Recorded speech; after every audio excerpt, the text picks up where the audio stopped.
Hello, everyone. My name is Kyle. I'm Matt. I'm Alex. And we are Pseudo Adults. I'm Tony. I am here today. I'm Rachel. I'm here too. Wow. See, the gang's all here, everyone.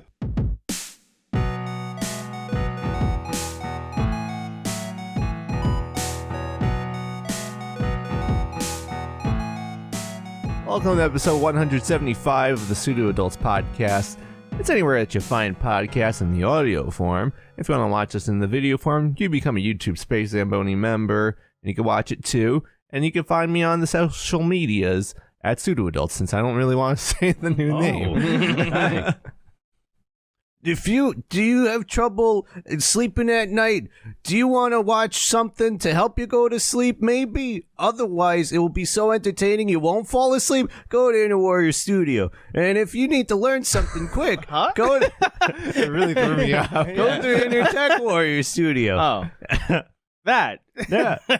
The order. I think it was just the order. Yeah, whoops. Now it's time for Space Zamboni. You go. Okay, guys, if you like our content and if you like what you hear in your ears, you can watch on the visual form for as low as $1. All the content is currently available to all members. We are producing stuff like crazy. We're making a lot of stuff, and more is going to be coming in the next year or so. So keep your eyes out and your ears open, baby. Get your splatter shield ready. SpaceZamboni.com, youtube.com/SpaceZamboni. Mm-hmm. Ooh. No, Optimism Corner?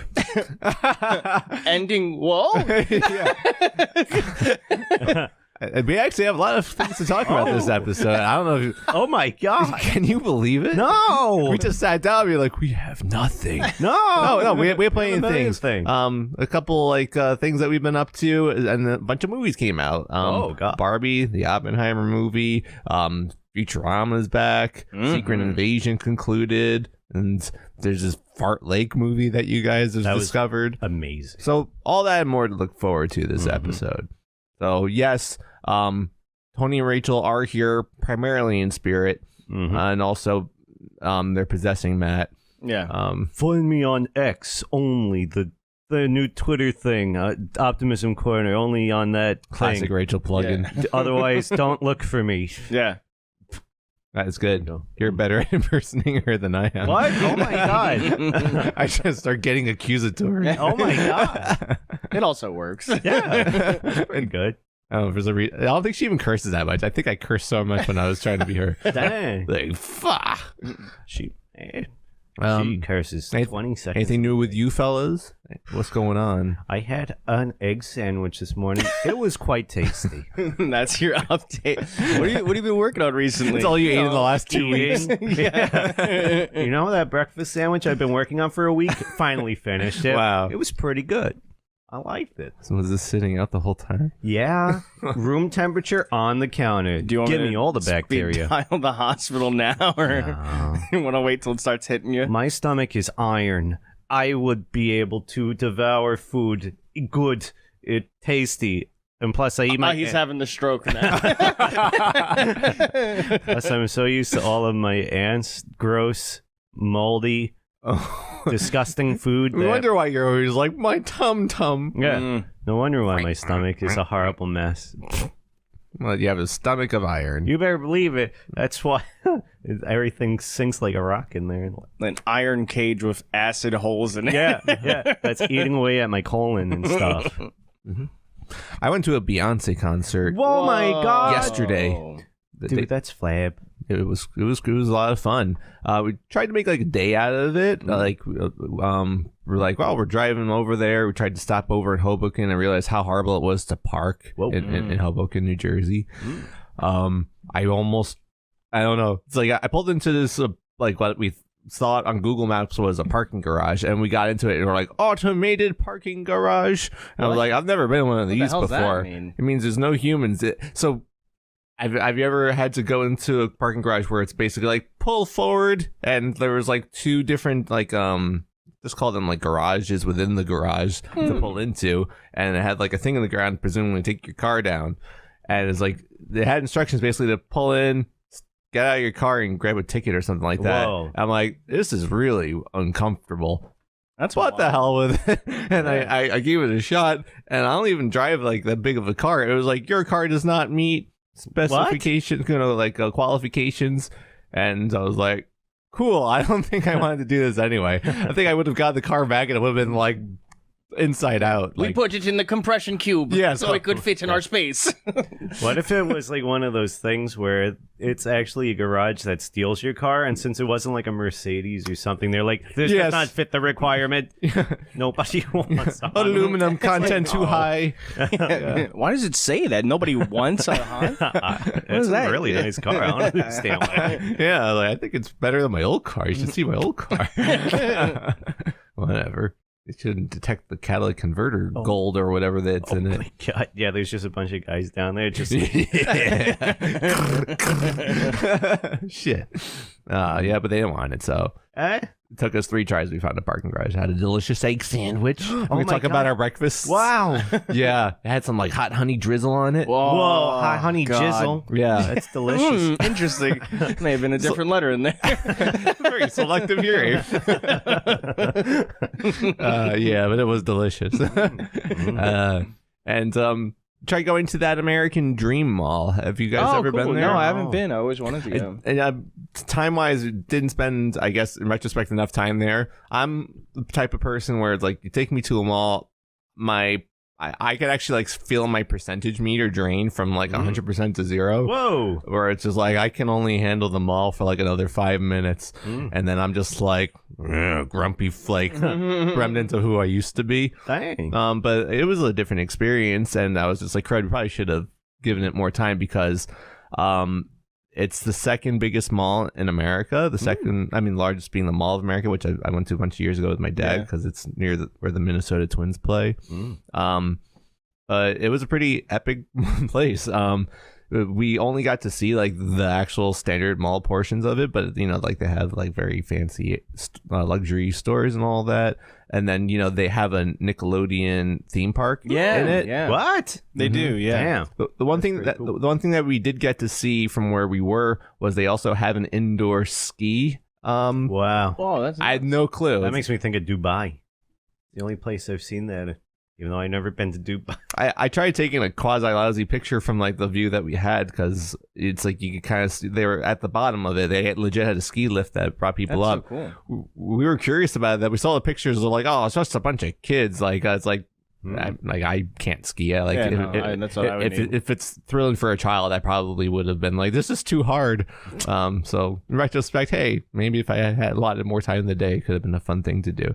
It's just funny to see like in what month? In late July, everyone going up a ski lift dressed in complete winter clothing. That's and ski crazy. Stuff. Did you get to see the Mr. Beast burger? Oh, Mr. Beast Burger's got a brick and mortar over there. Yeah. I did see that. He makes a tasty ass burger. Oh, a tasty ass burger. You better believe it. Yeah. Pork butts, baby. It's all ass meat. Yeah, making my stomach growl. That's why it's Beast Burger. Beast Bottom Burger. Yeah, made a beast butt. Oh yeah, bruh. Yeah. So when I went to Mall of America some years ago, they had some Nickelodeon resort things there. I mean, Nickelodeon like theme park things there as well, from what I recall. And you're able to just like freely walk around and check it out.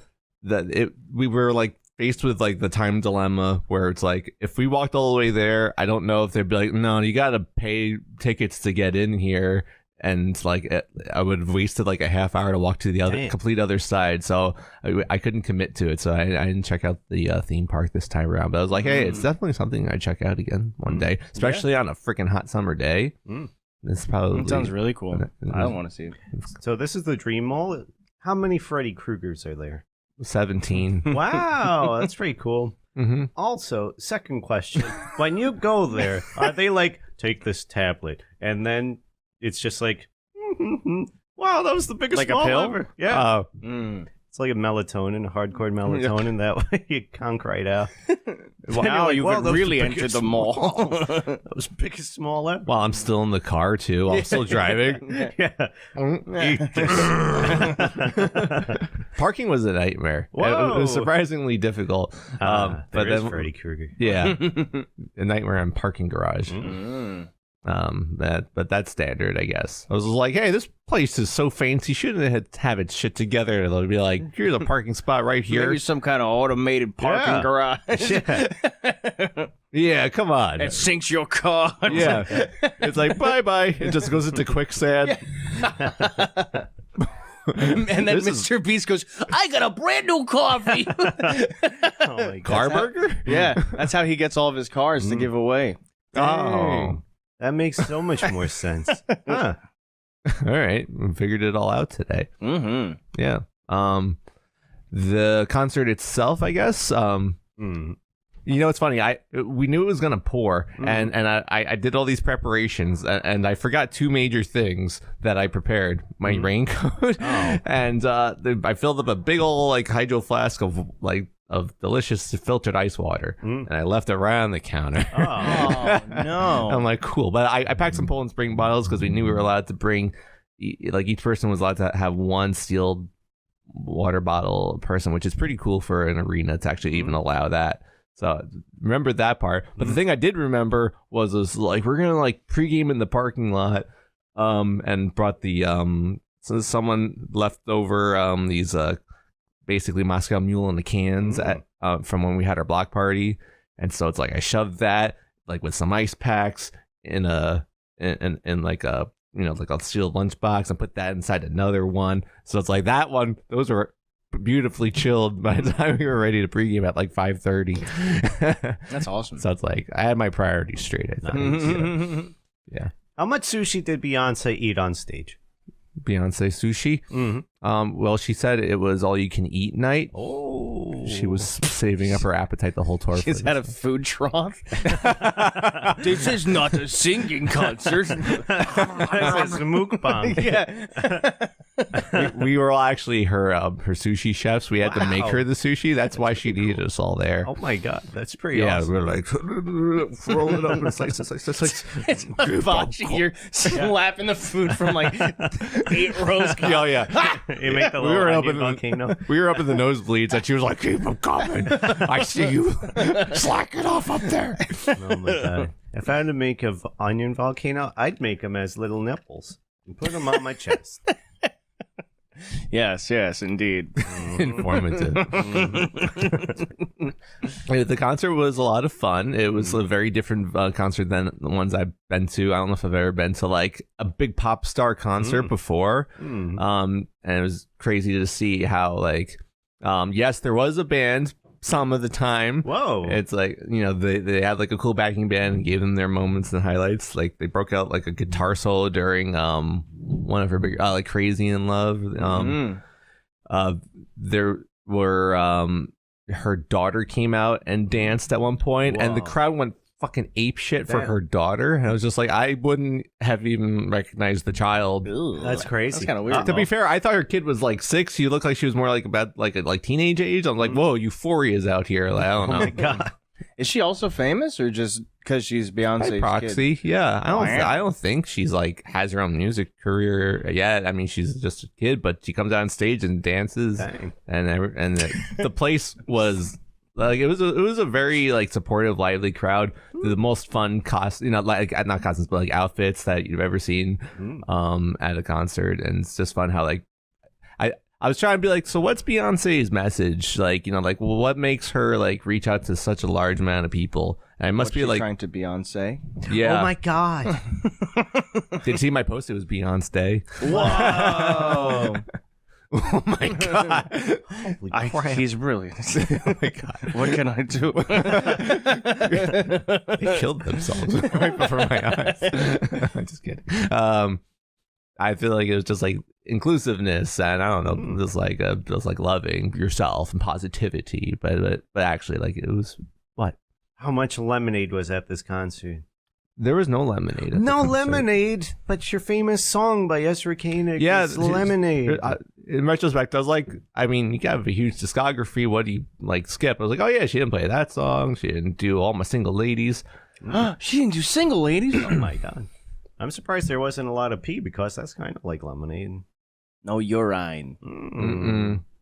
Dang. No, but what there were a lot of costume changes though, which was like, you know, everyone, the whole Giants Jet Stadium was like standing every time she was out, and then and I knew like once it happened the first time, I was like, oh, every 3 to 4 songs she's gonna disappear. We all get to take a sit break, and it's like I don't know, like she's probably not chilling that much because she's getting changed, but I like to imagine she's in like a comfy chair while people like throw her into a costume, you know, her next outfit, and we're all just like kicking back, you know, chilling on Facebook and Insta. I can't wait to see your next costume. That's interesting. Yeah. So it was like there was routine sit breaks.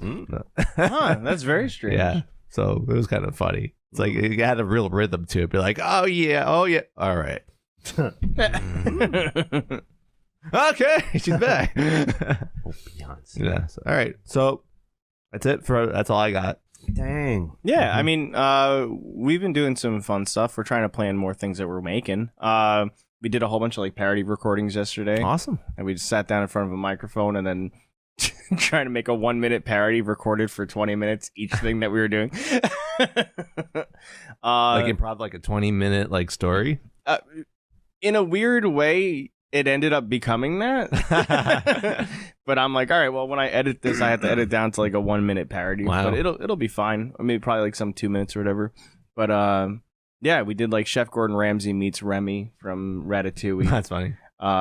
We did Fred and Barney on Bedrock Mountain. Oh. Yeah, and then we did Mega Man. Oh my god. Donald Trump as Mega Man. I could hear the riffing already. There's a point, me and Matt were joking about it later in the night, but every recording devolved into me and Matt just talking to each other in character voice.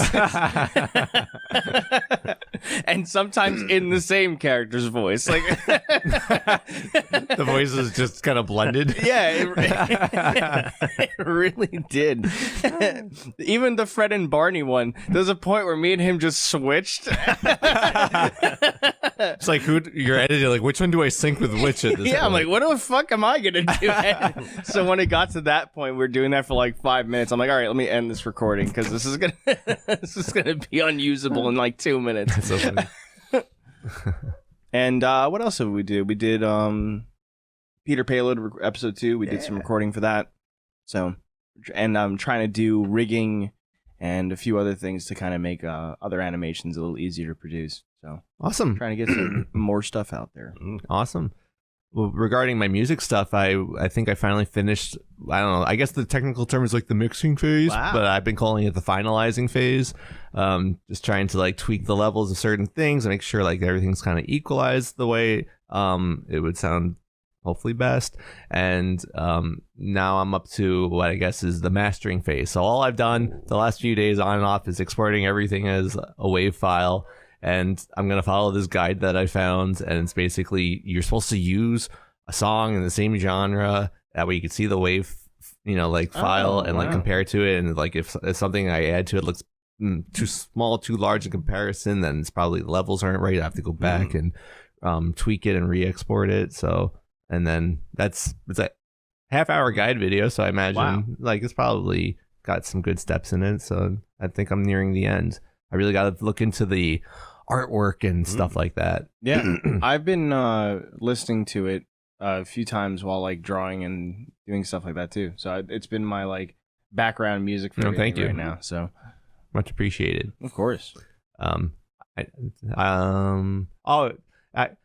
Yesterday morning before we left to do all the Beyonce things, I was just like, maybe I'll start the process, but then for some reason just went into like file organizing mode for all my music things on my backup drive, because I have just like not everything, but I have a lot of things. Like I have our old The Way Past things like shoved away in a folder. I have our Space Zambonie comedy album recording shoved away in its own folder, but a lot of things that I had were just kind of like out in the main like recordings folder I have. I just like, okay, which ones are songs that are not to say completed, but like I at one point had the intent of fully recording them, and quote unquote I did, and I realized I got like 8 of those songs, and there's songs I did with each of you guys, like Partner in Time,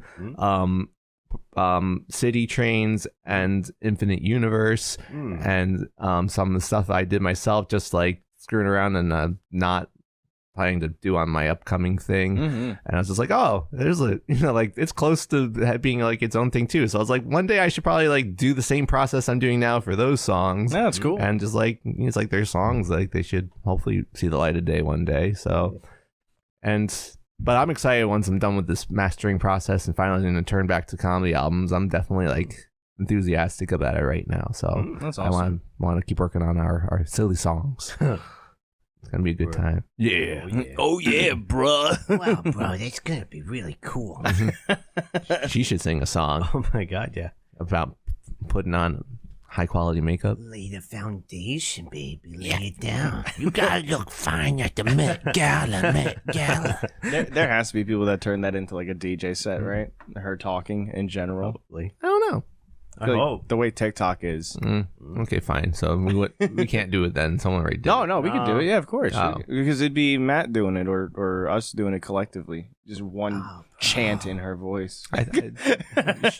Yeah, that's true. She could be triplets in that scenario. I feel like the song would be Lay the Foundation and it would be her sex song. Maybe it's like an 80s pop. Lay the foundation.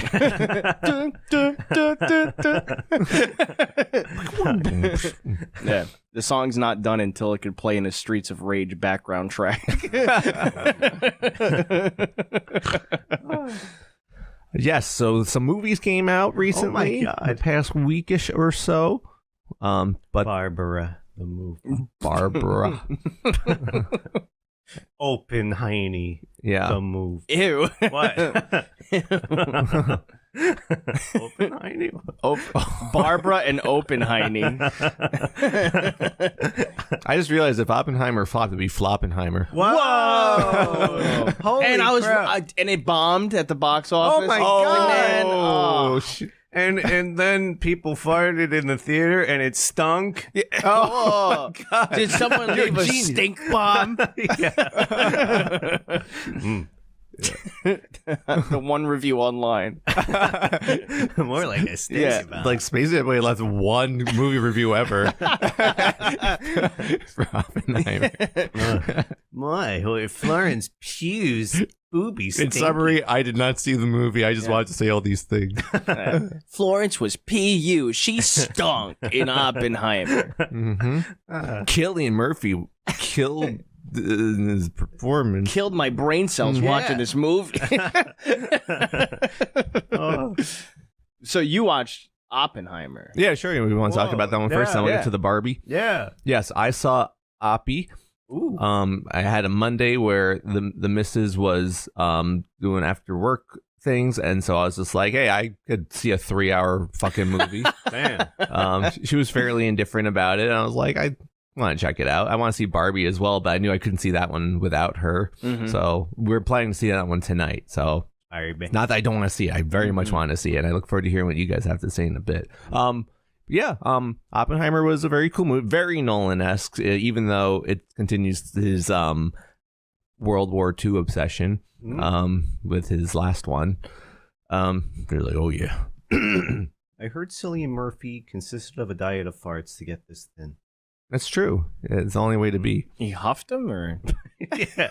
He put it in a paper bag and would open up the bag and go, because I wasn't Every sure if he was like froze it and ate it somehow. Or that would be cool if he was able to freeze a fart and turn it into a fart cube. I could just only suckles eat on it. farts so I could prepare for Oppenheimer.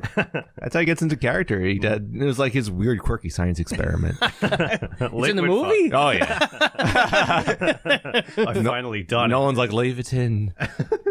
So as a Nolan film, is it told cohesively, or is it still like all the other movies that are like broken up into a million different time sets and pieces?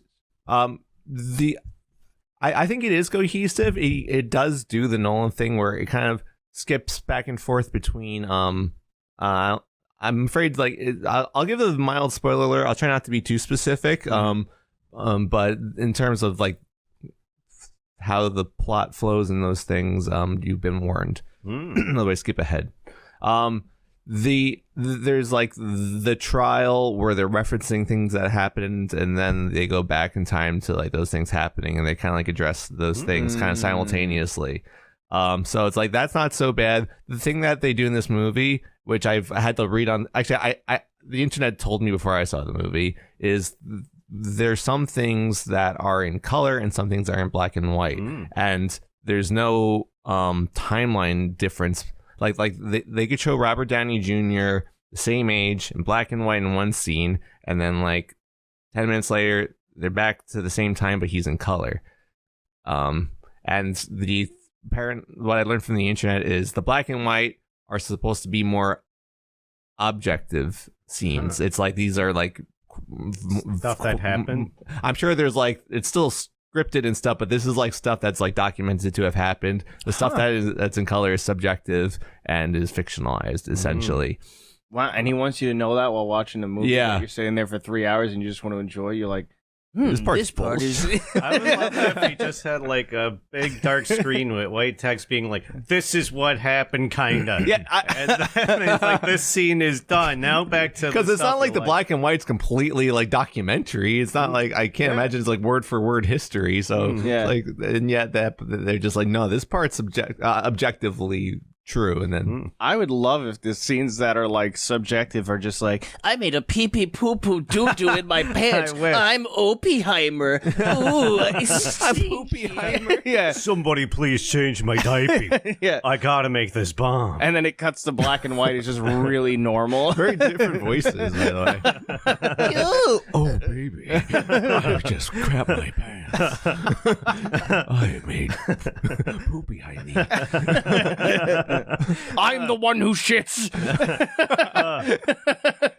Oh my god! I think you guys already saw the movie. And then the movie's kind of canceled in India because he reads from the book of Hinduism.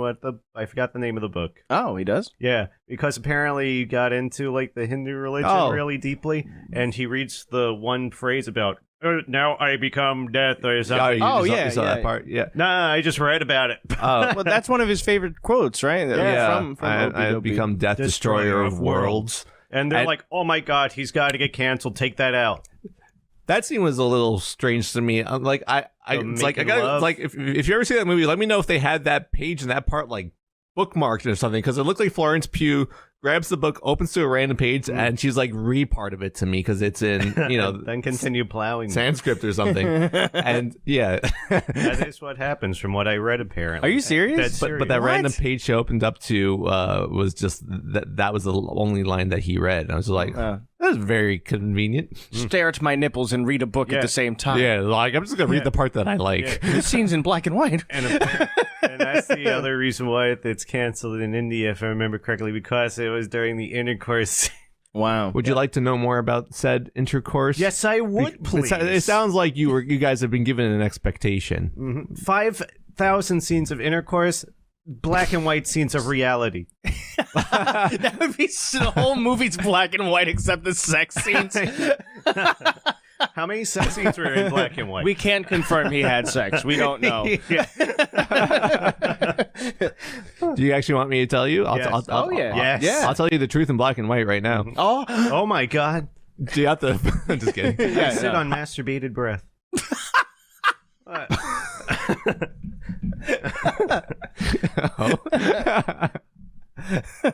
I felt like masturbated breath would be more like yeah. I just think you're gonna shoot it out of your mouth onto me. And I'm finished. Come out my mouth like a gleek. Like just look at him when I tell you. Are you a dolphin? Blowhole. There's two. Call it. Oh, what? Oh, only two? That's stinky. 2 sex scenes, but she's naked 15 times in the movie? Yeah. She's naked twice in the movie. Wow. How many diapers get changed? Of Oppenheimer, that is. I soiled my... I guess you're over this part of the conversation. What? No, I want to know more. Let's move on to poopy diapers. But he's got to get his diaper changed before he has intercourse. After? He might change his baby's diaper at one point in the movie. Oh, ew. I want his diaper changed. That's what I like. Yeah. Pamperheimer. The spoilers for nudie scene. Mm-hmm. They meet and they do the thing where Christopher Nolan's great. I just don't know how he I feel like he just doesn't write like women and like I don't know. It just abruptly cuts to them back at a place doing it. Okay. And it's like, oh, okay, they're doing it. And I guess it's very integral to the plot. Oh, yeah, that is what Rachel did say. She did say that they hard cut into a sex scene, and then you're like, oh, yeah, this is happening now. Rachel also said that her nipples were so long and gigantic, it's like someone rubbed ice cubes on them before the scene. She made it sound like it was the hot dog hands from Everything Everywhere All at Once. But as accurate? nipples, that's Yeah. how it was described. Like, So is this a positive review? positive. Really Okay. positive. She loved it. she only told us about The movie was great. The nipples were perky. That's exactly how we're like, how's Oppenheimer? She's, it was so good. Florence Pugh was naked this many times. You saw this much of her, and blah blah. I was like, did you watch? So the reason why I guess anyone would have this like after effect of like there was so much nudity is because of the second one. The second one, which was definitely went on for 30 minutes. No, I mean, do you want me to spoil it? Yes. Yeah, I'm okay. Yeah, Okay. we've got a spoiler warning. Spoiler warning. Just about nudie scenes for now. Slap Vin Diesel in here. That's right. The second one is spoilers again. The Oppenheimer ends up remarrying. He leaves Florence Pugh and gets with what's her name? John Krasinski's wife, Emily Blunt. Whoa. He smokes. And you don't see her tatas. Oh. She's too classy, and she's Mary Poppins. You can't see Mary Poppins tatas. But I'm sorry, just for some reason, in my head, I just saw them doing a full crotch shot. yeah, just Bush. Yeah. She won't show her titties, but they'll show the Cookie Monster down there. Cookie. Is that John Krasinski in the back of the shot? Like peeking under the light. Yeah, show him your cookie, honey. I'm the Cookie Monster. Come on, Killian.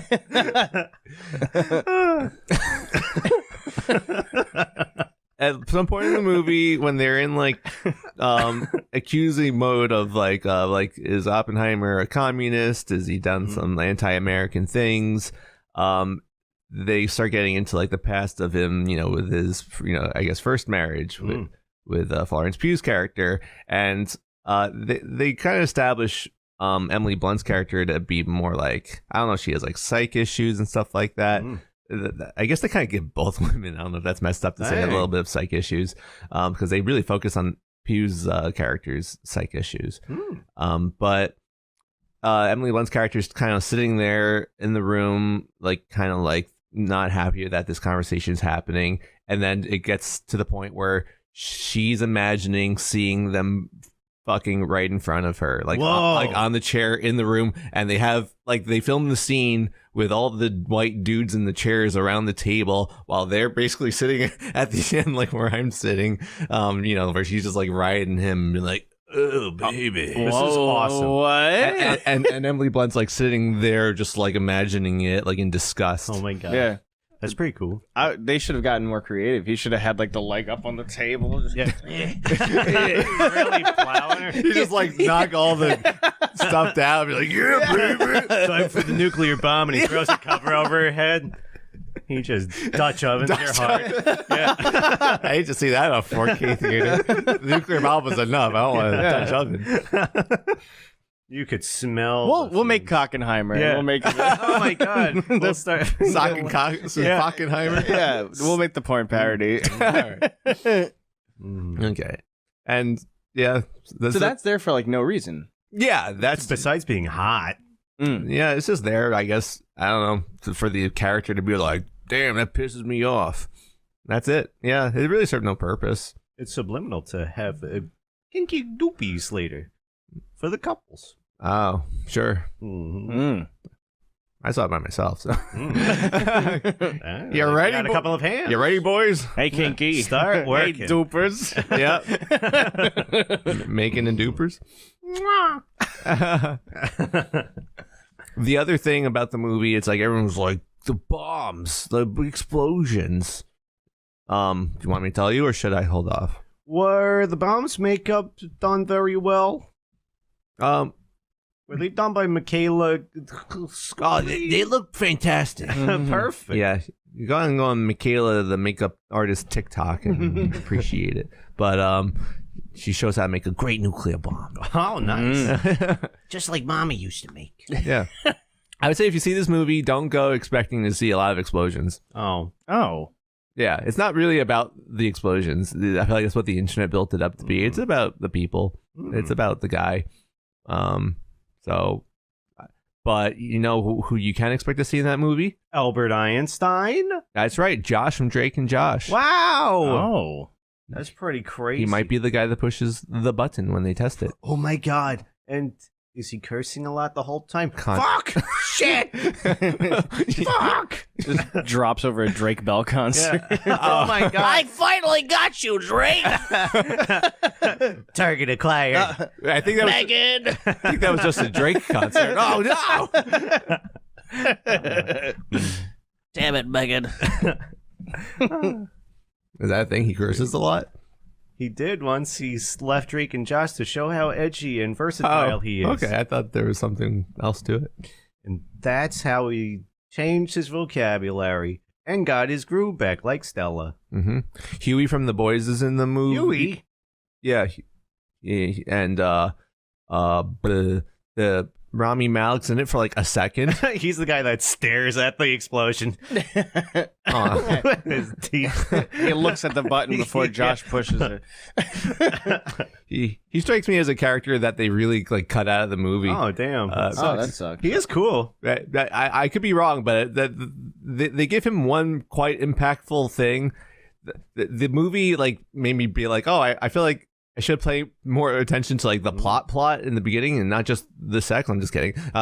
Because he says something that's sort of like, I don't know if there's like a twist in this movie, but like he kind of like gives the bombshell information towards the end, which I guess like Christopher Nolan would intentionally withheld historical information just to give it when he wanted to in the plot. They'd be like, oh my god, so this is why this is all happening. And Rami Malek's character got to deliver that, and then I see on the interview like, wow, he steals the show. I'm like, he was in the movie for like 30 seconds, like collectively. He was in 2 scenes, and one of them, at least he was given a moment. So, Well, he stole the show. oh my god, absolutely. I mean, he's cool. Maybe Christopher Nolan make him a main character and call it Starenheimer. Yeah, Stares at Heimer. Stereotype. Stares at what now? Where am I? Matt, I think you were sleep talking. Uh-oh. All right, so it was a long movie. I think it was enjoyable. The third act of the movie actually like breathed new life into it, where it's like I didn't feel like it dragged. I felt like it kind of like pivoted and became a different movie kind of at the end, but it was all related. So it's like you kind of saw like 2 movies in one. The making of it and then like the consequences of the like actions in the first part and the second part. I asked Tony because he saw it first, like what he thought of it, and he said it was like, I mean, I could go back to our text chat and read verbatim, but I think he said it was like sort of emotional. And I watched that movie and I didn't feel that at all. So I was like, I feel nothing as usual. But I get it. Like, the guy was accused of, it was like McCarthyism era. Like he was accused of being a communist. The Red Scare. He was very, like they didn't know genuinely if setting off a nuclear explosion would basically like ignite the oxygen in the atmosphere and destroy the world at the time. So it's like, and then Oppenheimer himself in real life became very like against these things.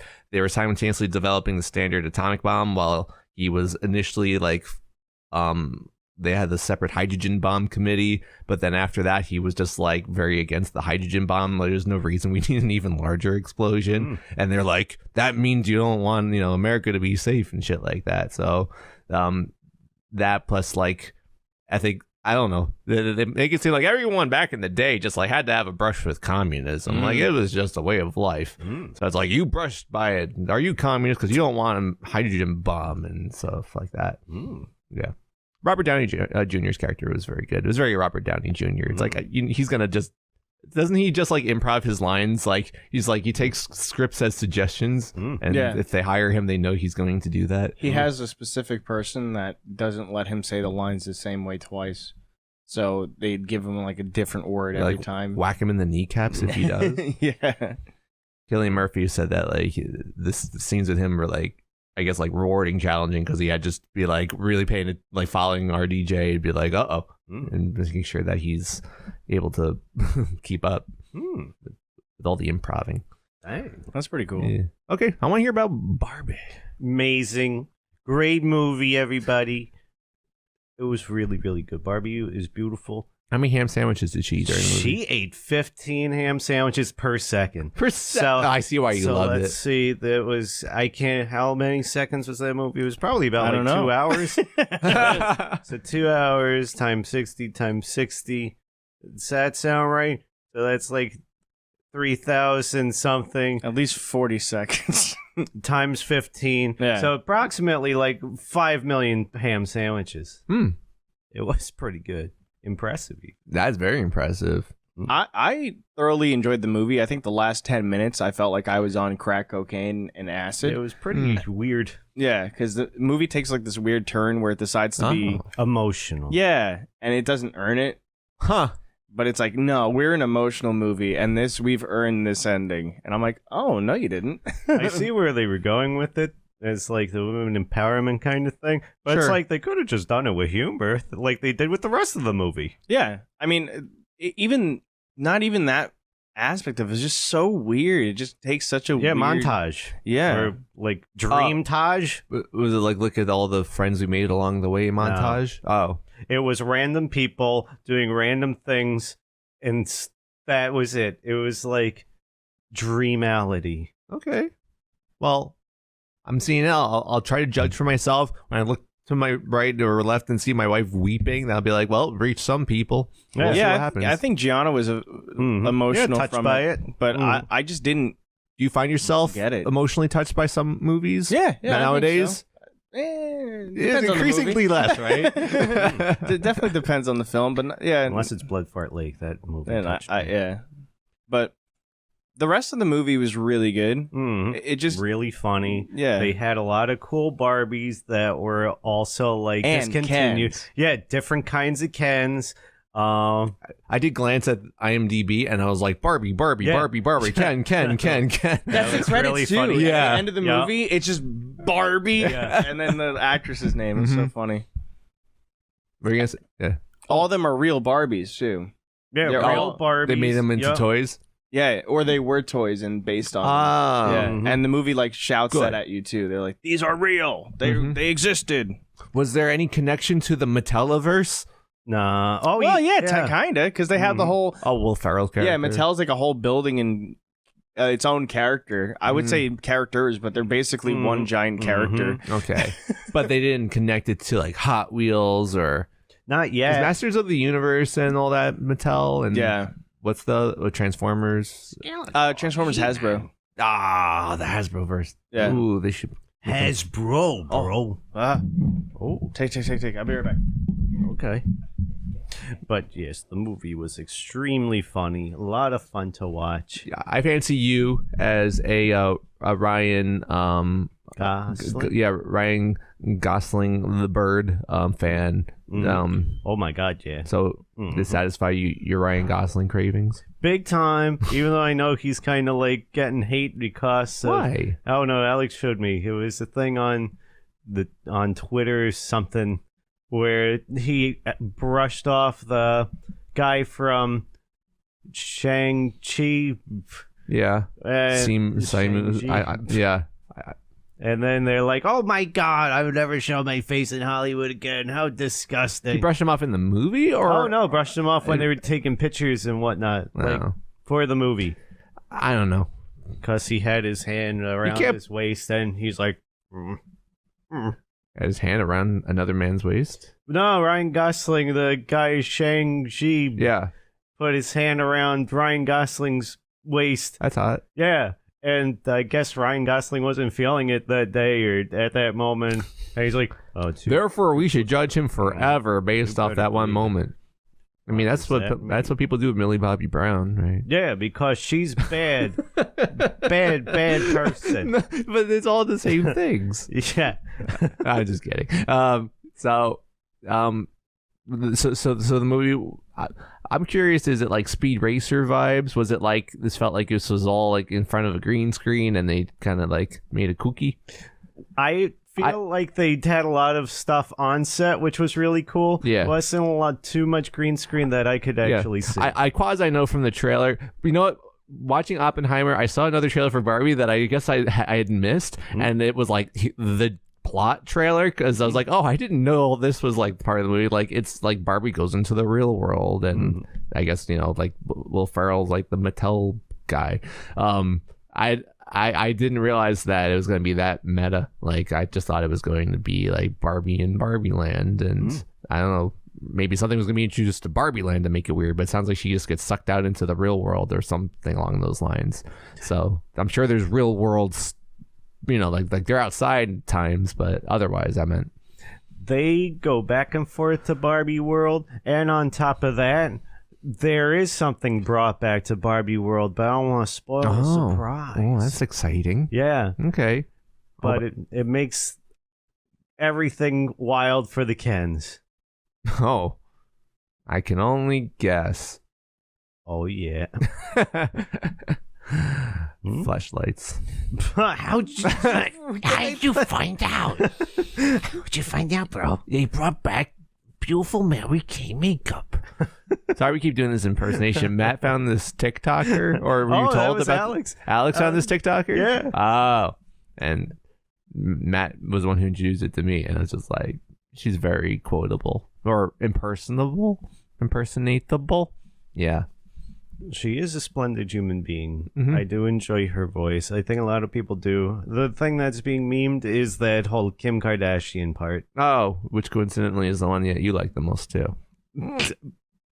After we were doing a dive into all of her videos are funny and pleasant. Yeah, and they're not short. It's like it's like a start to finish. I mean, edited makeup tutorial, like most of them. So, when my wife was getting ready for the Beyonce concert yesterday, like in the middle of the American Dream Mall, I was like, "Oh, you're doing a fantastic job. You're laying out the foundation really evenly." And I don't know. I feel like I could start speaking the lingo a little bit better. I agree. It's all thanks to her. She does simplify the terminology of applying foundation and makeup and such. She really speaks to the man in his 30s. Oh yeah, his dirtiest of 30s. Everybody needs to learn how to put on makeup. Okay. Anything else about the Barbie film? That's basically the gist of it. It's a lot of fun. It tries to go for something at the end. I'm not sure if it's earned. Ken dolls get something special. Not dolls, but the men are dolls. Yeah, I think that basically covers everything. Do they show that they have smooth crotches in this movie? They do make mention of it because, they do have a lot of adult humor, which is sprinkled in, I should say. Very funny. Right? I was asking if there was any reference of like Barbies or Kens having smooth crotches. Oh, yeah. Oh, yeah. There's no really wouldn't forget about that. Yeah, they tackle that big time. Good. They tackle those smooth crotches onto the floor. Okay. I feel like I got the skinny of it all. Unless there's... Okay, cool. No, all good. Post-credit scene? You didn't stick around? No, I don't think there is. Okay. Huh. Wow, I Sequel guess bait? not. Well, they already announced a Polly Pocket movie. Whoa, really? Yeah. Oh my god. Now if they do Polly Pocket, they better have Mad Max. If they got Mad Max, that's gonna They're gonna make a Mad Max movie? Mad Max. They gotta make a Mad Max. I do like Polly Pocket though. I had them both. Did you really? Yeah. Wow. Polly Pocket was cool. Rock She'd to hang Polly out with Pocket. Mad Max. I had them by proxy. They were my sisters, but I thought they were fun too. They were small. Okay, so we should talk about Futurama for a second. It's like the thing where it's like it's gonna be a whole season. It's only weekly releases. I don't know if we need to talk about it each time unless it's like something remarkable happens or it's like this really sucks. But the show just came back. And did you guys see it? Yeah, I watched it. Okay, so spoiler alert for the first episode of the new season of Futurama. What'd you think? I liked it. It was very meta, but it was fun. Yeah, Mark Zuckerberg was there. they did it in a different way, which they've been very meta a lot in their like reincarnations, like the box company and stuff like that. Now it's all Fulu. Yeah, Fulu. Whoa. Yeah. Future Hulu. Mm. And I like Calculon coming back. Yeah, they just dig them out of hell, essentially. It's robot hell. Yeah, I like that it was kind of like a low stakes episode. It wasn't like the first episode needs to go big. It was actually like a pretty chill one. It was just like Fry is like, well, I've been in the future for 23 years because they always kind of keep in line with like what time the episodes are released, even though the characters look the same, their voices don't. It's like you're like, oh, Billy West, my boy's sounding like, even Fry sounding like the professor, like his young voice is an old voice, but he's still great. It's like, but you could tell how like the ages change the voice. He decides like, oh my god, I've been in the future for 23 years. I haven't like accomplished anything, and he decides this episode that he wants to like binge watch everything that's ever been released. Wow. And like the professor has to instruct him on what binge watching means. He's like, it doesn't mean what it meant in your time. And Fry's like, what? Like, you know, like finish a 12-pack and like whatever, puke all night. Because that term didn't exist in 1999. And the episode's a lot of fun, and it's just like silly stakes regarding that. And he had to wear a crazy sci-fi suit to like watch things at like, you know, like double speed or watch an episode simultaneously, and he could like pee and poop in there and without, I don't know. So, and then they had to start making more episodes of the Calculon show on my circuits, so Fry's like brain wouldn't just like, it was like the frequency was like synced up with the show where like if it stopped abruptly, Fry would just die. Whoa. Yeah, it was ridiculous, but it was silly. Dang. Did you see the plot of the next one though? No. They have previews on like YouTube and stuff. It's a good one. At least it's like sounds like a good one. Remember the old episode where Amy and Kif have babies? Kif is the one who gets pregnant and shoots the babies out. And there's like a line at the end of that episode, be like, in 20 years they'll come out as children, and Amy's like, I'll be ready then. Oh my god. Well, guess what? Oh wow. 20 years later, and they're addressing it. So that's really funny. Yeah, it's kind of cool that they're doing that. And I'm watching the show a bunch, and like I see like the same like names that like people that work on it, and it's like it seems like overall it's the same like writers, directors, and stuff like that. Like maybe as the season goes on, there'll be new people, but it seems like creatively they still like it's not like, I don't think it's gone like Simpsons where it's like they've got totally different people running it. Like Futurama has always been the same guys kind of like show running it, so I feel like it's always like more creatively intact, which I respect about it. Feels the same. It doesn't feel like something that came out of that time and is now like, oh man, it's aged poorly or anything like that. It feels like, oh, they literally jump right back in from where they were. And I was like, oh, this is really neat. It made me very like happy to see that it wasn't like jarringly different. Yeah.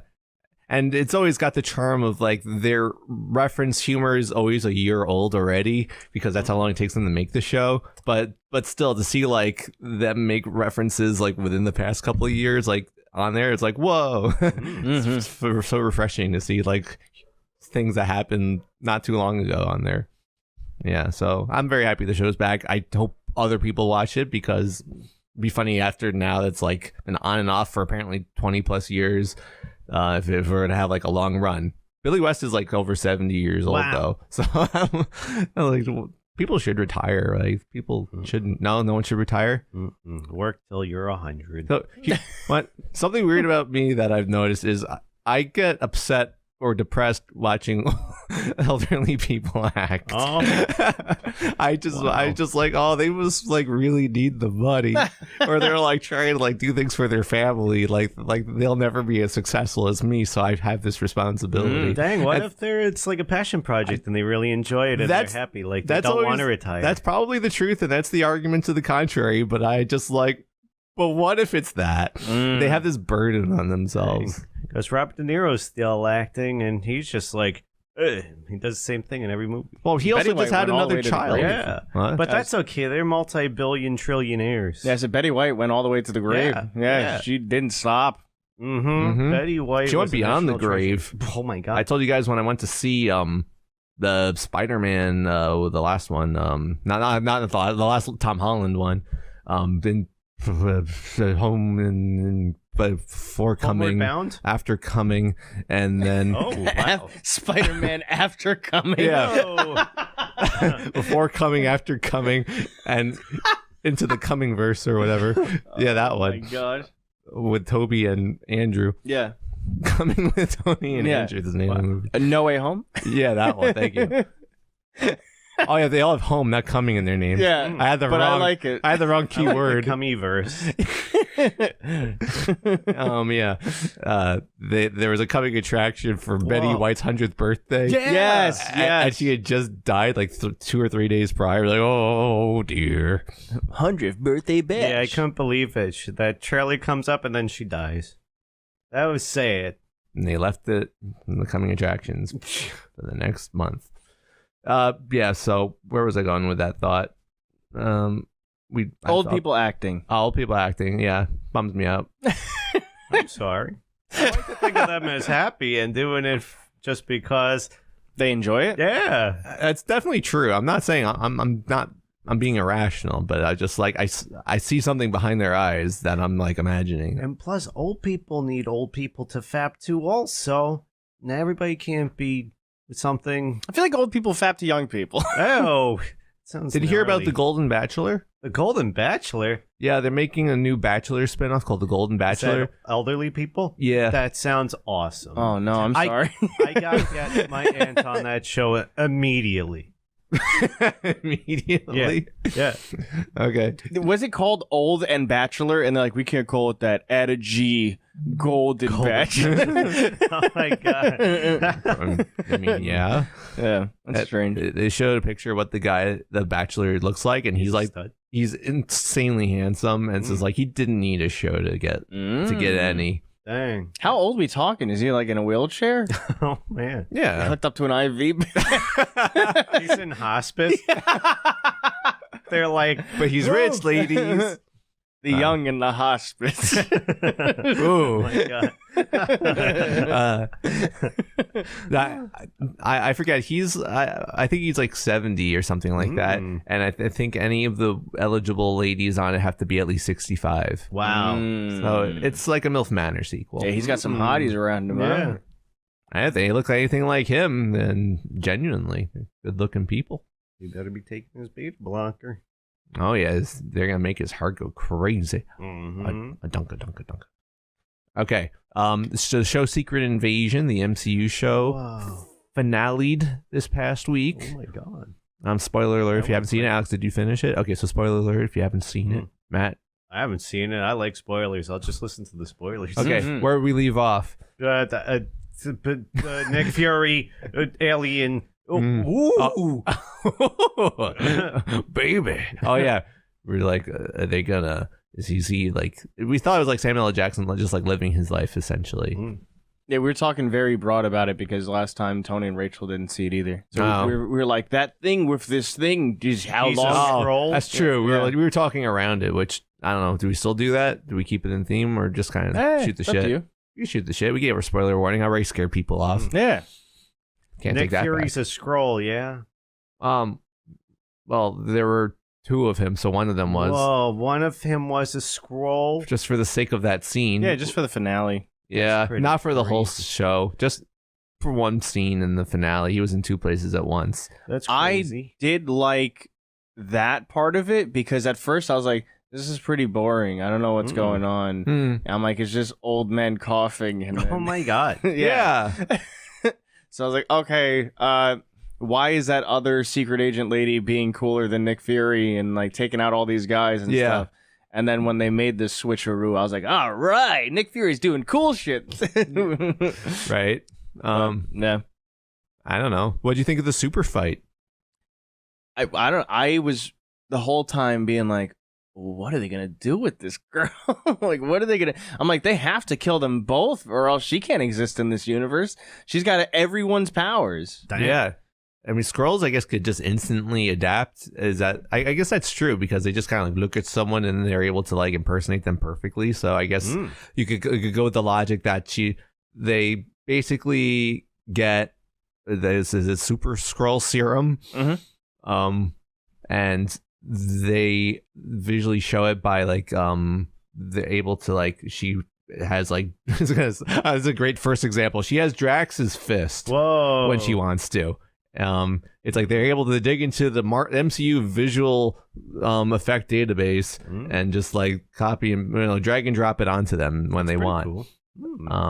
And yeah, it was cool. It was just like kind of like felt like, oh yeah, this is like Marvel. Out of the whole show being kind of like a chill talk show for the most part, and they have this big super fight, which. It was pretty super, I admit. Like, I don't know, like, if I wanted it to be longer because it was like so abruptly different. It was quick, too. Yeah. Like 10 seconds? Like 8. Yeah. Whoa! like, yeah. You blink, you miss? Probably. Wow. You could go pee and come back and it'll be done. Damn. Yeah, no, it wasn't like, I'm joking, but it was sort of like, oh, I guess that's it because, yeah. When they get super beefy and just start punching each other, if it thought it was a Dragon Ball Z fight for a second. That's why I remember you mentioning that Piccolo was in the show. I mean, the Skrulls always look like them, but then once they take the Super Skrull serum and they get gigantic muscles and they're punching each other and they fly into the air, I'm like, okay, now this is Dragon Ball Z. Gravik was Piccolo. Yeah. Big time. Very much so. But I like that also Gravik chose to look buff because like Gaia was just fighting normal unless she was like using a specific power.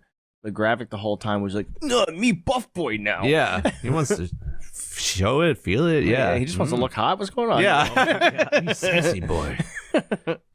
His character was cool. I liked his monologue to not actually Nick Fury at the end, which that part confused me because they gave Samuel L. Jackson a lot to say and it ended up not being him. I'm like, I guess, again, the Skrulls dive into the character, so I guess in some level it's like true about how he is and feels and shit like that. So, which I just thought about now. At first I was like, oh, I guess it was all bullshit, but now I'm thinking about it, I'm like, I guess it was like only 25% bullshit. I did feel, and I even said this to Gianna at the end of the last episode, I was like, man, they really just flipped that switch on Gravik to be like, all right, bad guy now. Oh my God. God. Unequivocally bad, no thought of helping anyone. Now he's just super duper evil. I was like, oh man, that really just came at us quick, huh? I guess That's so. crazy. Yeah, it made him more nuanced. I mean, his speech was kind of like cool, but it doesn't rationalize becoming just full on bad guy. But it's like every person I killed took more and more out of my heart and like shit like that. Like I like that speech, and the actor did a great job delivering it. I like the episode more than most people online because I think the reception was like, that was dog shit. Yeah, I was surprised to hear that too. Like I thought it was on par with other of these Disney MCU finale episodes. Like it fit a formula, which is unfortunate, but I still enjoyed it. Thought it was entertaining. Yeah, Moon Knight straight up blacked out during the fight, and they were like, it's over.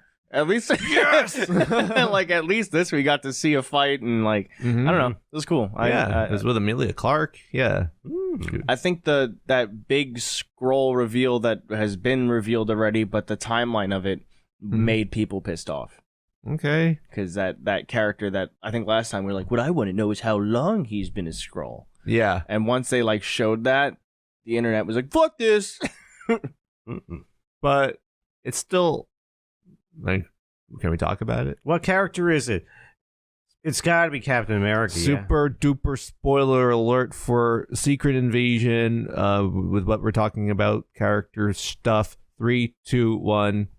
Don Cheadle. Don Cheadle, since Civil War, the Cheeto Man himself. Yeah, since the end of Civil War. What the War crap? Machine? Oh, well, whatever. Who cares? So through all of Infinity War, Endgame, and Falcon and Winter Soldier, he was a Skrull. That's fine. Yeah, it's a meme. They illustrate it by everyone that at the end of the episode that they get out of their little tubes and they're like freeing them from like other people have been Skrulls have been impersonating them. Well, he was one of them. He was the only one who was wearing like hospital clothing. Everyone else was just wearing whatever clothes. So it's like, oh my god, and he needed help walking and stuff like that from when he got injured during Civil War, paralyzed or whatever. Not paralyzed, but injured. Yeah. So yeah, I almost didn't realize it, and I was like, oh, he's wearing those clothes and he's having a hard time walking. So I was like, thankfully I didn't need the internet's help for that part. Yeah, but the internet was like going nuts about that too. They're like, well, he needed help at the end of Endgame because he was hurt and stuff. I was like, bro, guys, he's literally right out of Civil War, has no things on his legs. They say specifically, you've been in here a long time. Like, why would they say that if it's been like one show? Yeah, you've been here for like a week. Yeah. And then the director came out and said, yeah, no, it was like, it's in Civil War. And then the internet got even more mad. They're like, why's it gotta be that long? Like, who cares? It's the show made a decision that impacts something. Yeah. Like, let it do that. Totally.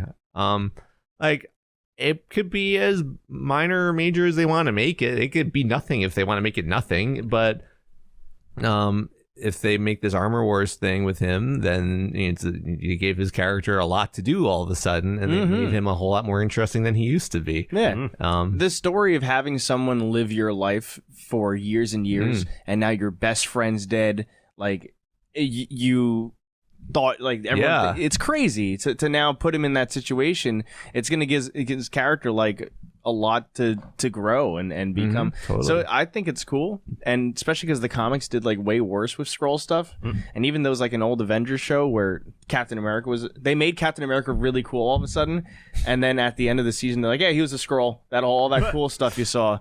So this is like, okay, it's not that bad. It's not like they're like, half the Avengers were Skrulls, and I love that. Yeah. There exists a parallel universe where that is the thing. And they didn't do shit to like devalue. Like, could have been really easy to be like, Tony Stark was a Skrull, he's really alive. Captain America was a Skrull, he's like, easy to do that shit. True. Yeah. And instead of doing that, they committed to doing it to a character. Now they have to build back up. Yeah. I feel like in theory I would have liked something like that, but I think if they actually did it, I don't know how they would have done it in a satisfying or like intriguing way, other than just be like, yeah, sure, why not? Ant-Man's a Skrull, just cuz. Ant-Man's a squirrel. He's Squirrel Girl. Ooh. And Squirrel's a squirrel. Oh, that's nuts. Oh. Let's get nuts. Whoa. Yeah, I heard you have some. Oh, not anymore. I ate them all. Aw, they were weird. Oopsies. Was it like, I felt like, even though it, like, sure, I guess it did some things at the end, I was like, oh, this was all set up for the next Captain America movie, though. I felt like it ended in such a interesting way where I was just like, okay, now it just feels like this is all just set up plot armor for, or like premise for what's it called again? Captain America New World Order. Yeah. Whoa. Yeah. And the Captain Marvel movie, because he's Nick Fury went all, let me get your hot alien ass on this ship with me so we can go to space. I was like, That's right. She's like, for like 5 minutes, and then I'm gonna go work. I think she just maintains the house. Yeah, I'm tired. I have a headache. Yeah. It's like, wait a second. My Tylenol's at home. That's his wife. There's a scene in the show that I honestly didn't think much of because I'm a simpleton, but I realized the internet really hates, which involved the president of the United States shooting people. Oh my god. Oh, people didn't like that? Yeah, the shooting Skrulls. Oh. That's okay. Yeah. Yeah. Apparently, like some people thought it was like the worst thing at Marvel MCU's ever done. Why? Oh, wow. You just don't like the idea of a president defending his country? If I was a president and I was dealing with an invasion, I would also be like, give me your fucking gun. Yeah. I didn't think much of it. I was like, oh, apparently this is how I'm supposed to feel. Now, if he said, give me your gun. Oh my god. Yeah. I'm going to Fifth Avenue. I did everything right and they impersonated me. Oh my god. The perfect scroll. Yeah. I don't know, but then Nick Fury's like, that's some real what does he call it? A one-term president stuff right there. Whoa, that's crazy. Yeah, you get all political and implying that Harrison Ford's character is going to be president in the Captain America movie. That's pretty wild, dang. So, and then if you ever watched it, I don't want to spoil it, but you love spoilers. Yes. So like this, it ends with just like straight up like chaos. Like there's a war between, I guess,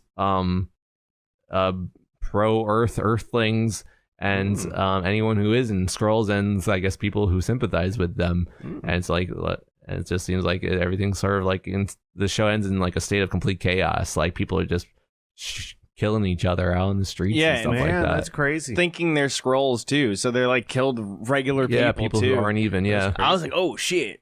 Man, it sounds like the blip was actually a good thing. You know who's in the show?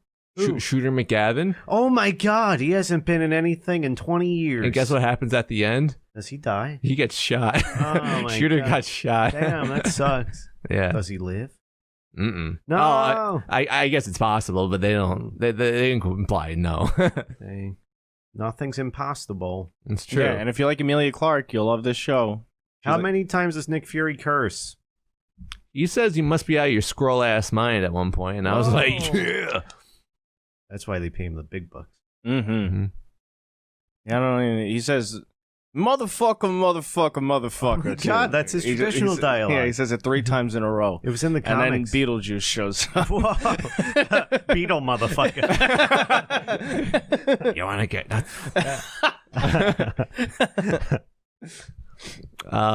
Have you kept up with my adventures with Superman? No, I'm through the 2, whatever. One. Go. I think there's like 5 out now. Actually. Oh yeah, no. I think I only watched the pilot ones or whatever. Continues to be a very charming, good show. I'm still enjoying it. I'm surprisingly up on it. Oh my God, you know what I started watching? I didn't think about it into the outline. I saw the first episode of the new season of And Just Like That. Oh my God, how is it? It's very much what it should be. It's a very intense show. Rachel will love it. Wow. The hoe is back, right? No. Oh, never mind. Not yet, at least. Oh, okay. And it's good without her? Yes. Dang. Who dies on a Peloton this intro season? Harvey Weinstein. Wow. That'd be great. Yeah, Kevin Spacey and Harvey Weinstein. Oh my God. To come on a Pelly. Yeah.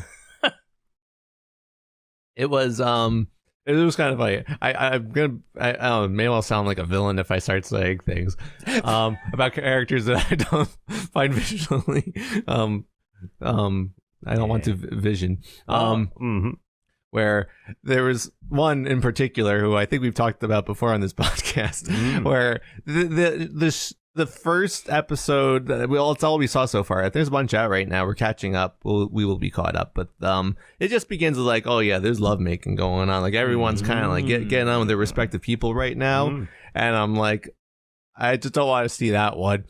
Why? And that's one's the best one. And what was really funny to me was that was the only person who they cut to and wasn't naked. Oh. And I was like, oh thank God. And then drops like, oh no. Subverting expectations. Very much so. I was like, ah. And then not only did that happen, the episode kept going. And every time they cut back to that character's plot, she was still naked and doing something else naked. She goes into a, what do you call it when you're like, you go into the past time machine. Oh my God, hot tub time machine. Yeah, but when you go into the thing and you close it over you and you're tanning bed, imagine it. The tank. Oh, the BAFTA tank. Sensory deprivation. Yeah, sensory deprivation. Does that completely naked too? Oh, or yeah, it was just like. So much of it. Dang. And then later in that episode, they're doing like kinky stuff and she's totally naked. Like they made this episode just for me. That sounds like a hot episode. Every time they cut back to her, I started cracking up. She's still do you remember naked. They had that old thing, and it used to be a website where you could like put your movies in, and you could select scenes that you don't want to watch. What? Yeah, and you could be like, you literally were able to select like watch Star Wars Episode 1 without Jar Jar. What the hell? Yeah, and you could select which character you wanted to get cut out of the movie. AI. Yeah, so like that would have been great for you now. It's like, which character do you not want to see? All the other characters and only that one. Only those scenes, the opposite. Only the naked scenes. I just need a t-shirt filter. That's all. Yeah, CGI a shirt onto her. Yeah. They actually did that with Florence Pugh in Oppenheimer in some country. They put like this CGI black dress on her. Wow. The only CGI in the whole movie. Oh my god. That's true.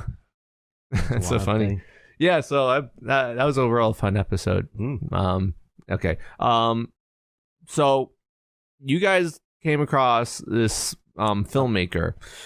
Probably our new muse. I think so. Yeah. Chris Seaver.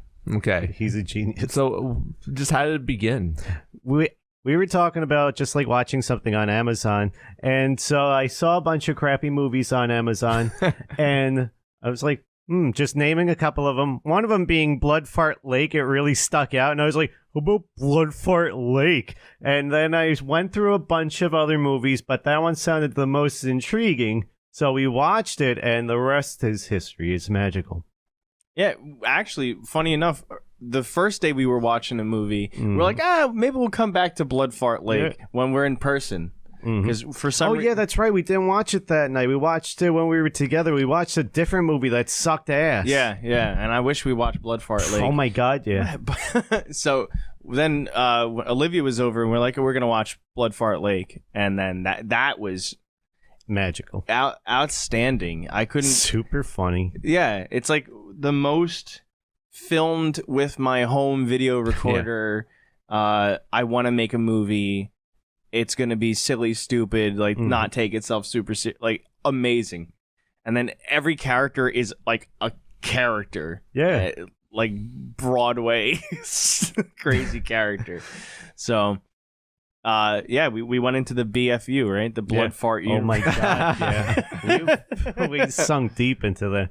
We got it. I can't wait for Blood Fart Lake 3. I hope he gets to make it, because the first two so far have been awesome, and the second one leaves off on a huge cliffhanger. Yeah, literally. Huge. Ah, God. I want to know what... And now that I know, like, even some of the characters from Blood Fart Lake 2 have their own separate movie, it's like there really is this whole universe. Wow. And, I mean, and there are people in this... I saw the second one, and you guys are like, they killed that character, and then they're just like, eh. They must have liked her a lot. Either that, or she really badly wanted to be in the second one. I don't know. I mean, they could have treated her, because a lot of people die through corn. So I presume if they're stabbed with corn, unless they're getting stabbed in the head, maybe they're able to be remedied. I don't know. How'd they die in the first one? Corn. Brutally murdered with corn. And also, what happened? Somebody got their fingers cut off by something. It was like a hacksaw or a pipe saw. Yeah. And they got stabbed with corn. And then stabbed with corn.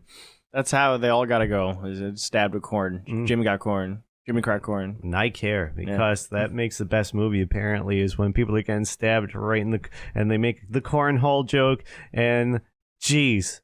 Because it really was just like Friday the 13th. It was like an homage to that. Because through the butt, out the dick. Jimmy Van Buren, was that his name? Yeah. Comes back. He has a similar backstory to Jason Voorhees. Yeah, stabbed the corn in the butt through the peen. And they were all playing porn stars in the first one, too? They were just there for escapades. Just like, not necessarily sex, but just to have like a fun drink-filled weekend. Yeah. And except for like two characters who literally just have sex when they show up at the end. Yeah. Oh my god. And then one of the actors from the first one became like a famous actress. Huge actress. Oh, really? Yeah. Really famous. Yeah, she went on to do like so many other things, and she really, Blood Fart Lake 1, all she really did was have sex and then put a guy in her butt and dissolve him. Oh, breakout role. Yeah. Like, now I know what I got to do. Spielberg was like, I need her. Yeah. Oh, that's what it seems like. It seems like if anybody shoves somebody in their ass, they gotta get like huge. Oh, so Butt Boy is huge now? Probably. I wouldn't be surprised if somebody was able to. He probably is. I haven't. Yeah, I wonder what else he's in. We should look him up. I'll look them up during. Screw Yeah. that. Ooh. But so I think after that we kind of dived into the more of the BFU, and Blood Fart Lake 2 I think was a lot better than 1. Yeah, Blood Fart Lake 2 was really funny, especially because Jimmy's sister's in the movie. Yes. She's playing a double role with the other actress. And it's fun to see people play double roles. Oh my god. Yeah, a lot of the people tend to do the double roles in that movie. And they all do a great job. And that one girl who's just like the investigator and is also just like, I have great tits. It's like, yeah, that was insane. Oh my god. And then she died. I didn't expect her to die that quick. I thought she was going to be like the... And then we watched Weird Z's. Mm-hmm. Weird Z's was also a lot of fun. That was like his homage to Stand By Me. Oh. So they're looking for a corpse to lose their virginity. Oh my goodness. Yeah, because they know the boner lasts 48 hours. Yeah. So if you ever see a dead guy, then more than likely, if he's fresh within the past 48 hours, he may still have a hard Jimmy. That rigor mortis, period. Yep. Totally. And me and Matt were genuinely laughing out loud. Oh my god. Weird Z's, like genuinely finding parts of it really, really, really funny. Yeah. And so Chris got way better at directing. Some of the shots are like, wow. Like, and the camera quality improved. Yeah. So seeing that, like, I can't wait to see more projects that they put out too. Good deal. It's like, what's the secret sauce to get like even your old stuff that you shot on like your camcorder to be a streaming on Amazon Prime product? It's like, who's to say anyone could do that then, right? Yeah. Yeah.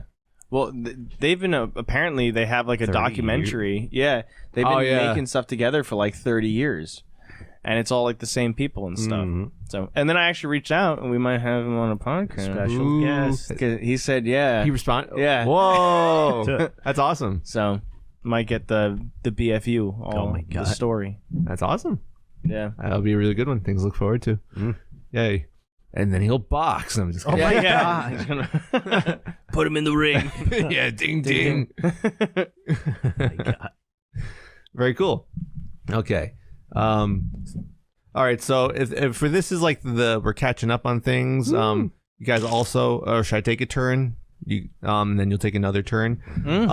I feel like it belongs in a section. I have finished Uncharted's 1 through 4. Holy crap! Nice. Yeah. The only thing that I haven't played was the spin-off game. I started, but I'm sort of like, I don't know.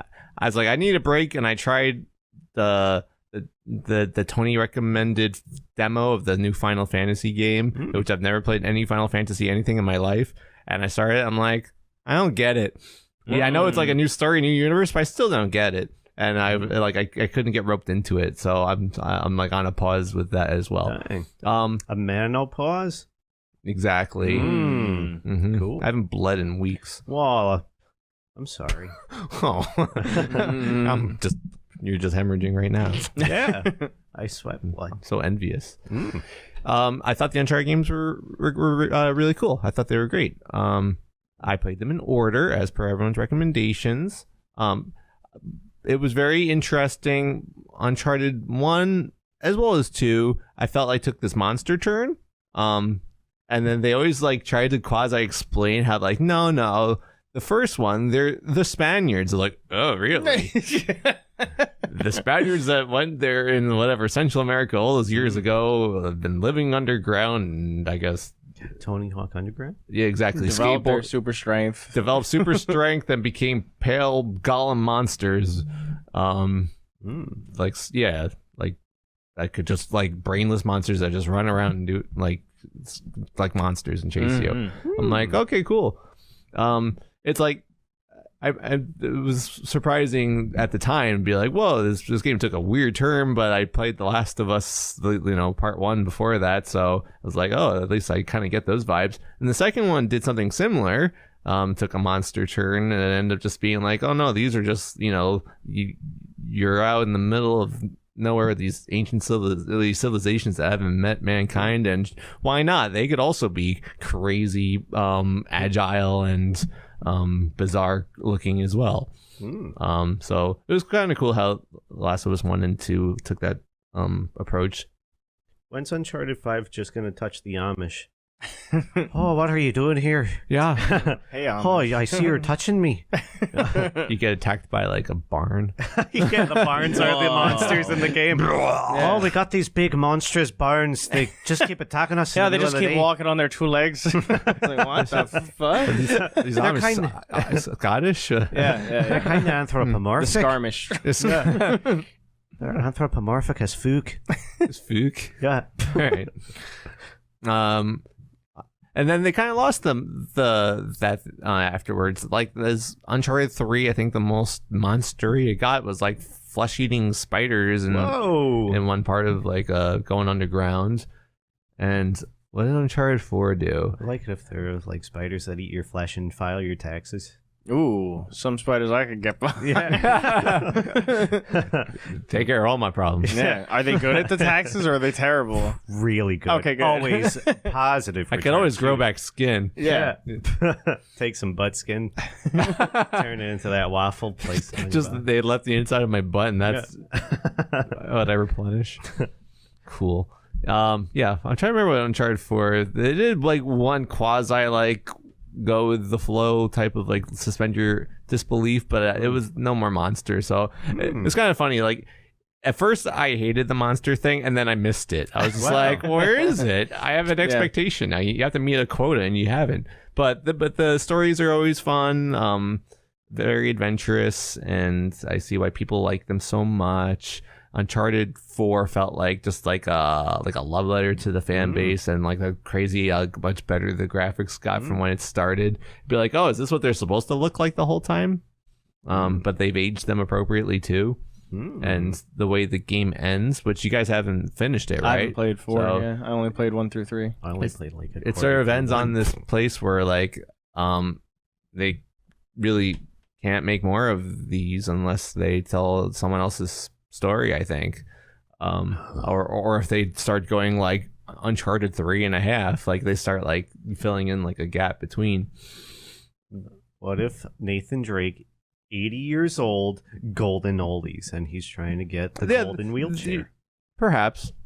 There could always be like he's Sully, but then Sully's just like a bag of bones being like, I can still do it. Yeah. I like it. I think we got something going. Yeah, that's true. But now I have to watch the movie. I haven't seen the movie. Movie's okay. I'm excited for an okay movie. Yeah. With Tom Holland, the entire country. Oh my God. The whole country of Tom? Mm-hmm. Damn. Mm-hmm. That's sweet. Yeah, I like the games a lot too from the ones I've played, and it must have felt interesting to see like it go from just weird gameplay to actual like deep story, and then getting more intense as it goes too. Because the first one is like so bare with it. Yeah, the first game it gave me vibes of like going to Dave and Buster's and playing a shooting arcade game, because when you kill the guys, they do dramatic like wah, falling deaths and stuff like that. Like it felt very arcade like. And the second one, to a lesser degree, it's like you kind of like went to like less arcadey and more like, I guess, like how video games modernized over time. So it was kind of cool to see like this is how it was and this is how it is now. And if you miss the monsters, the Crystal Dynamics Tomb Raider games, very much so. It plays like Uncharted. It's got a pretty cool story, and it like gets deeper as it goes, and they all do the monster thing. Wow, that's funny. So it's very much like the female equivalent of Nathan Drake. Okay, Each one ends with like what's this weird monster demon god thing? that's crazy. Right. You recommend the Tomb Raider games? Yeah. Oh wow. Me and John even I played the first one a while back, and I really enjoyed it. And I was like, "Hey, John, you want to try to play?" And then she was just playing the game. Like totally. I'd wake up and she's just playing it and stuff. So it's fun. It's really cool. Awesome. No, yeah. I think at some point I'd be like, oh, I want to get that feeling again, and if that's what fills it in. Yeah. I mean, I still got The Last of Us Part 2 to play. I haven't done that yet. Such a good game. That game is tasty. Yeah, I feel love like- that fucking game. Yeah, I know. I feel like I don't want to like rush into it. I want to make sure like all the feelings are right and I'm ready for it. My name's Tom Sawyer. Exactly. And other than that, I don't know. I'm sort of like stuck in video games, which probably means I should work on music while I can. Work on video game music. Video game music? Yeah, that's easy. Yeah. Beep bloop. Beep, boop, boop, boop. All right, you guys caught up on latest Transformers movie. Yes. It was good. Right. Leave your brain at the door. Definitely leave your fucking brain at the door. If you think too hard, your brain will shatter into an infinite breaking abyss. But why? Because there's some stuff that's like, nah, what? It feels like every Transformers movie except for. Can I spoil something? I really want to talk about everything. this. Spoil Yeah. everything. Yeah. I won't see this for a while. So the Pete Davidson character is just Pete Davidson as a robot the whole movie. And he's just walking around. He's like, I'm Pete Davidson. Oh, hey, what's up? And then he turns into a suit of armor and dies? Yeah, that part is still a little questionable. Because he seemed like he was dead.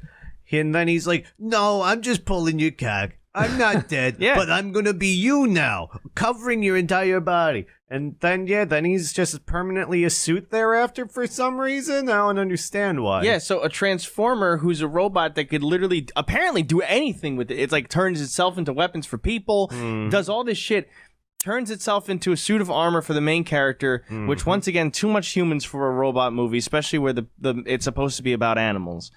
And then he's like, he does like a send-off to him too, where he's like, I'm gonna miss you, Mirage, and he's just like stays a straight up like costume designer suit For whatever reason. But he did look like Mega Man. He stopped talking at that point? Like he's just dead armor at that point? I don't know what happened. He turned into a Mega Man X armor upgrade and then died. Well, he handles so many bullets, even if you're armor, I guess. And then also they spoilers again. They kill Bumblebee. Oh shit! Yeah, and then he's on a rock and he comes back to life. And then oh shit! Yeah, pretty promptly. Not like super. Actually, it took a while. Well, it was a while. He waits for the final like fight. An hour. Yeah, but once I don't even know. I can't even remember why he came back to life. I don't understand how that force energy. They jumped him. Yeah, essentially because when this big bad guy was being summoned, this wave of Transformer energy went to the world, and then it touched Bumblebee and brought him back to life from being on a special Transformer recharging dock station rock. He was basically on a wireless charger because I don't understand. they even show it like light up, Yeah. and then 2 seconds he was like far off in Peru. Yeah, he was deep in there. So, like, thousands of miles away from where they're currently having this battle, he gets revived, resurrected per se even, and proceeds to fight the final battle. With them. He flies in. Oh. And he's immensely stronger than everybody. And it seems like even stronger than Optimus Prime at this point. He's stronger than he was at the start of the movie. Yes. Oh, he should have died in first place. Okay, so he got like super juiced. Yeah, and what the other thing that's questionable about the movie, which you brought up during, is that the Beast War Transformers stay beasts the majority of the movie. Only at the end are they like, well, we've gotten our ass kicked like 17 times. Now let's turn into our extra stronger robot portions. Which Tony and Rachel were referencing, but they really could have done it at any time. Yeah, which I don't understand why they waited so long if they lost all these other battles. Yeah. I'm beginning to think. Yeah. And literally the start of the movie, they don't even turn into the... And they go maximize, and they get their huge fucking weapons and start killing everything super fucking easily. Yeah. And we're like, what the hell? It's like they wanted to wait for the world to almost be destroyed so that way they could make it seem like they wanted to save the world. Yeah. When they could have saved It sounds like there should be some sacrifice, like doing this must shorten their lifespans, or like there should have be a real something that downside says to that. make them wait till the absolute last second. Also, there's a bird that dies. Yeah, and she doesn't get resurrected. No, she doesn't get brought back to life. She's dead. When Pete Davidson's armor character didn't get resurrected, right? No, he's armor. He got touched afterwards by that. He got shut up after the energy got released or something, so he didn't get the magic. Like it being said like that. He didn't get the magic. Yeah, it is just magic. Hocus pocus. Yeah, so I mean, like, when you talk about the movie and you like discuss it like this, it's dog shit. But when It was a fun watch. It was fun to watch. I understand what you're saying. Like, you just like, oh, I guess that's happening. I guess that's happening. There's a girl that was essentially pointless. A lot of her shots were just her staring at things. But even though she was supposed to be the important, like, Nathan Drake girl that figures out, like, these cryptic things, a lot of her stuff was just staring at the robots. And there's one part where the robot has this giant fucking hologram thing that, like, everyone's like, whoa, you have this crazy map. And she's just looking the other fucking way. Like, they didn't even give her direction as to where to look. They're just like, yeah, just look at something, I guess. She took it most seriously. And her character doesn't get an ending. No, not really. She had, like, that 60 Minutes thing, which was to show, like, I guess she's advancing in her career or whatever. Yeah. But that was about it. They just, like, really glanced over her. They're like, whatever, we forgot about her. And career. Thriving. And one of the big plot... I'm sorry, I don't mean to laugh. One of the big plot points is that the main character's brother has, sickle cell? Yeah, sickle cell. At the end, it didn't matter. At the end... he still has it. Yeah, they act like it's going to be resolved or something, because that's like, oh, I got to be there for my brother and all this shit. Yeah. And then it just ends with him, like, hugging him. Yeah. I mean, the doctor is going to give him the best care in the world. Well, not the doctor. The guy that's, like, whatever program, the bro program. Yeah. GI bro? Yeah. GI bro. So apparently that guy's got the best doctors, best healthcare, everything. And his brother's going to have infinite amounts of healthcare for the rest of his life. Good. And I think Tony and Rachel said it was... I don't remember if they said it was a post-credit scene or if they implied it was. I thought it was from what they made, from our discussion the last time. Sounded like it was going to be one, but yeah, it was immediately... It's just in the movie. Yeah. It's like... And also G.I. Joe. And then credits? Like, it's the immediate... that's the ending of the movie? Yeah. Yep. Okay. It's like... And yeah, literally, G.I. Joe, we're doing this too. Yeah, and they have like a spaceship that they're working. I don't know. Yeah, no. I if I were them, I would have done it that way too, because I would just think everyone would leave the theater and miss it. Like, oh wait, you missed the thing. Well, I still sounds fun. Yeah, I'm fine with things being just brainless and entertainment, and even if it could have had more substance to it, that's okay. And then you go back and watch the old stuff. This feels like it was written during the writer's strike. and it wasn't. It felt like a 6-year-old wrote it. It sounds like it's... It almost sounds like it's for 6-year-olds, but if I were a 6-year-old, I would want to see the big shiny ape monster sooner. Yeah, I would have loved the shit out of this as a kid. Big time. I still like it. I still had fun with it. I think we all agreed with this was a pretty good movie, even though it was dog shit. If you don't think about it too much, great movie. If you think about it too much, still a fun movie if you to think watch. About it even a little bit, I think it's like, uh-oh. Yeah, that's true. You do see a lot of the problems in the movie, and then it's like, I just want that website again and just like chop out, I don't know, probably 3/4 of it. It's like, it sounds like I want to see the ending where the beast decide like, oh, I guess we should use those forms that we've always had. And just like, maybe there's like, is there a half-hour hypercut? I don't know. That'd be great. I think if you cut out all the human scenes, it's like, oh, sweet, a movie about robots. Oh, yeah, remove human. You see flesh. Because the humans also, there's like a big point of the movie where they can't fight the little small robots because they're like these crazy strong robots. Yeah. Even like Pete Davidson's character's like, oh, no, these robots are too strong, even though they're small, and he's flopping around. And then when this girl's in like a life or death situation, she just pokes him in the chin. Yeah. And he blows up and dies. Oh, shit. Yeah. And then there's like a million of them, and they're killing him like it's nothing. And I was like, what the fuck? Oh, that was a very interesting part. Very good. Yeah. All right. Well, we had a lot of good things, good watches this past week or so. So you are possessed by Rachel. We otherwise we can't have any optimism this week. Oh. Hey, it's me, Optimism Corner. Don't look at me anywhere. Otherwise, don't don't look at me. Avert your eyes while I'm talking to you, please.